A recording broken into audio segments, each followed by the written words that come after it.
শুভ নববর্ষ ভাইয়া, খুব ভালো কাটছে, মানে কষ্টের সাথে আর কি। আসলে মানে ভালোভাবে দেখা হয়নি, কিন্তু যতটুকু দেখছি যে মানে ফেসবুকে আর কি কিছুটা লাগছে যে মানে কেমন জানি একটা লাগছিল যে এটা আবার কেমন। এইবার হ্যাঁ, ভয়ঙ্কর সত্যিটা তুলে ধরছে ভাইয়া, এইবার সত্যিটা তুলে ধরছে। আপনার যেরকম রূপ, আসল রূপ ওইটাই দেখাই দিছে ভাইয়া। এই যে আমি বলি, হ্যাঁ আমাদের এখানে মানে যে 5 জন আসছি, এই 5 জনের মধ্যে মানে 3 জন সিঙ্গেল, বাকি 2 জন মিঙ্গেল। কিন্তু ওই 2 জনের মানে যে আমাদের আপু মানে ভাবি যারা আছে এরা হইলো একটু দূরে দূরে, তো ওই জন্য ওরাও সিঙ্গেল ঘুরতেছে আর আমরাও সিঙ্গেল ঘুরতেছি আর কি।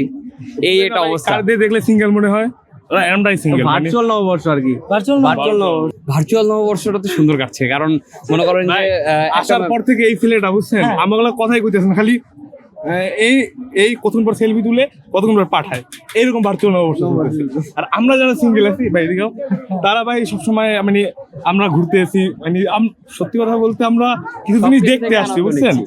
আপনার কেমন মার্জুক রাসেলের একটা গান আছে না, মার্জুক রাসেল আর আপনার জানি লালন সুমির একটা গান আছে না, ভার্চুয়াল ছলনা, ওই রকম আমরা গাড়াইতেছি যে ভার্চুয়াল ছলনা লাল নীল পরি দেখি। আল্লাহর সৃষ্টি সবই সুন্দর। শুভ নববর্ষ ভাইয়া। ভাইয়া এই যে মজা করতে ভাইয়া একটু আর কি, রোদ আসলে গরম আসলে ভাই একটা ফিলিংস আসে না, সবাই ঘুরতে আসছে তো সেই তাহলে আমরা ঘুরতে আসছি সবাই একসাথে। জি অবশ্যই অনেক ভালো। একা ভালোই যাচ্ছে না একা একা না, আমরা ফ্রেন্ডরা এসেছি সবাই একসাথে। না ভাই এত বড় সৌভাগ্য হয় না এখন। ফ্রেন্ডের যুগে সঙ্গী নিয়ে আসলে পাওয়ার মতো ভাগ্য এখনো হয় নাই আমাদের। হ্যাঁ সেই ভাগ্য হবে ইনশাআল্লাহ অন্য কোনো সময়।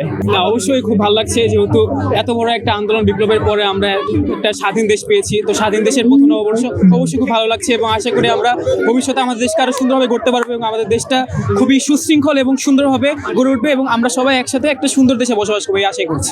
সবাইকে এটাই বলতে চাই, নতুন একটা দেশ আমরা গড়ছি, সামনে গড়বো এবং সবাই একসাথে মিলেমিশে বসবাস করবো, এই প্রত্যাশা দিয়ে আমি শেষ করছি। ধন্যবাদ। শুভ নববর্ষ ভাই। কেমন কাটছে পয়লা বৈশাখ? সিঙ্গেলদের আর কেমন কাটবে? আলহামদুলিল্লাহ, তারপরে ভালো। ভাই আমার বলতে পারেন এক প্রকার বাপারাজ, মানে সবার জীবনে প্রেম আসে, আমার জীবনে কোনো প্রেম আসে না, বুঝছেন? ওটা নদীর স্রোতের মতো বলতে পারেন, আসে চলে যায় এরকম। ভাই এই কষ্ট কি কারো কাছে বলা যায়? আপনি মনে করেন যে আপনার সাথে একটা গার্লফ্রেন্ড আছে বা আপনার রুমমেট, আপনার বন্ধু একজন সকালবেলা লাল শাড়ি পরায় নিয়ে গেছে, লাল পাঞ্জাবি, আর আপনি রুমে একা একা বসে বসে চ্যাটিং করেন বা গেমস খেলেন, আপনার কেমন লাগে? খুবই বেদনা দেয়। প্রেম তো অবশ্যই প্রতিটা মানুষের জীবনে থাকা দরকার, কারণ নারী পুরুষ একে অপরের পরিপূরক, বুঝছেন? দিন শেষে প্রতিটা মানুষেরই একজন ব্যক্তিগত মানুষ থাকে যে কোনো কাজকর্ম বা যে কোনো কর্মসংস্থান থেকে ফিরে মন খুলে যদি কথা বলতে পারে, এর চেয়ে মানসিক শান্তি আর কিছু নেই। এটা আমরা ফিল করতেছি। যেমন আমার রুমমেট যারা আছে তারা রিলেশন করে, তারা কর্মসংস্থান থেকে ফিরে মন খুলে রাত ভরে কথা বলে, কিন্তু আমরা দিন শেষে কী করি? একটু ভারতীয় মুভি দেখি বা একটা নাটক দেখি, একটু গেমস খেলি, শুয়ে থাকি। আলহামদুলিল্লাহ ভালো যাইতেছে, যেমন পরিবেশটা খুবই সুন্দর আছে, সবই দিনকাল ভালোই যেতে আসছে। অবশ্যই তো একটা লাল পাঞ্জাবি পরতাম, একটা লাল শাড়ি পরা, রমনা বা টিএসসির মোড়ে মোড়ে হাঁটতাম, ছবি তুলতাম। আমি স্পেশালি খুব ভালো ছবি তুলতে পারি, অবশ্যই আপনার আপারে ছবি তুলে দিতাম। বাঙালির জন্য প্রতিটা উৎসবই খুবই গুরুত্বপূর্ণ, যেমন খাবার দাবার আমাদেরও একটা কালচার, ঠিক আছে, আবার ঘুরেও একটা কালচার, ঠিক আছে। তো সকালবেলা উঠে 2-4টা পান্তা ভাত খায়া গার্লফ্রেন্ড নিয়ে চলে যেতাম।